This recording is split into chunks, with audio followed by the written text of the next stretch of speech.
So have you ever wondered what impact should really sort of feel like? This is an absolute cracking training drill for you to take to the driving range. Really going to give you a good sensation of opening the body up through that impact position. And stay tuned to the end because I'm going to give you a super little additional tip that is really interesting when we come to use this drill. Okay, so probably the biggest things I see a lot of golfers do through my coaching is poor impact positions.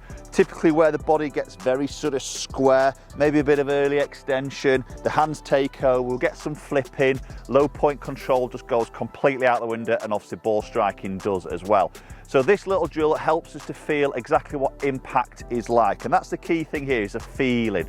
Okay, and obviously everything happens very quickly, and there's definitely a sequence of events, and get those sequencing in that right order to create that impact position. But this is a fantastic one. You can do at home, you can do on the range, you can do pretty much anywhere. So golf club, iron in your hand, just pop it across the front of your forearms like so, and just cross your arms over so you're locking it on the top of your, just your lower arms there, just on your crease of your elbows, with the club head on your right hand side if you're a right-handed golfer. Obviously flip this around for a left-handed golfer. Then you're going to get into your posture position. So we maybe like to sort of see the club head in a position that we'd expect to sort of see it on the way down on that downswing. And simply all I want you to do is to get the club head down to your eye line of where that ball would be. Okay, and obviously you can't do this with the hands, you're going to have to do this with the body. So if I turn now, get the club down to where the golf ball would be like so, there you go, and that is exactly what I want you to do. So all we can see straight away there is a good hip rotation, a good side bend, the legs are working, the transfer's happening, and I'm starting to get my body a little bit more open into impact. So if I do it from this angle for you, so again, get the club face in a rough loose sort of position there, golf posture, and then just bring the club down to your eye line to where the ball would be. And you're going to have to do this with the body to get the club down to that position like so.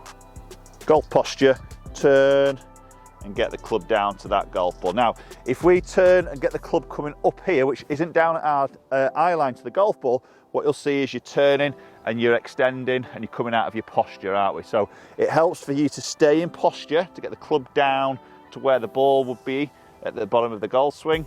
It helps us to get the body to bring the club to the golf ball. And this is the important bit here.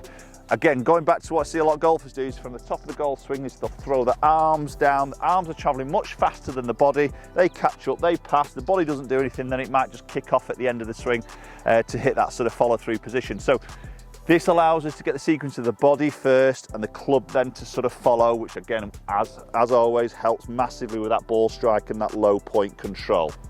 So on top of that, what's really interesting is club face control. So we're talking about the body rotating, and the body actually rotation can help to control the club face. You see that so many times with the best players in the world, they do a lot of body rotation and that club face hardly rotates. It's very, very stable, which is where you're going to hit more consistently straight golf shots. So interestingly, when you do this drill, and again, I'm looking at the club face in a position we'd like to see on the way down, and I bring it back down to impact, that club face is rotated, and now that club face is pointing at my target. Now, obviously, with it being locked in my arms, I can't get my hands involved to try and manipulate that club face into a square position. That's actually rotating because of my body rotating. So that's a really interesting point there of how the body can really start to control the hands and ultimately for you to be less handsy and less timing, less compensation potentially at the bottom of your golf swing. Okay, so if we take that into a shot then, so let's get a couple of little feels, maybe something you can do on the driving range here. So top of your backswing, back into impact. I can feel my body, I can feel what impact's like, opening my hips, my weight distribution, my lead leg, my trail leg starting to peel off the ground. There's my weight transfer. I can feel my posture, a little crunch in my trail side. Let's have a little go with the ball. I'm just going to try and feel that similar sort of position. Oh, that's a beautiful strike. Really nice contact there, and you've got the similar sort of feels there. Okay, so if you want to try and get more into that lead position, I'm not saying you're going to get loads of rotation. Obviously, it's very dependent on your flexibility, range of movement, and ability to sort of move your body in certain ways. But I think if you can increase that little bit, that rotation by even 5%, 10%, it's going to be a little bit better, and it's going to help with your ball striking. Appreciate watching the video. If you enjoyed it, comment down below, let me know your thoughts on that little drill. Give it a go, give me some feedback, and hopefully we'll catch up with you all very soon.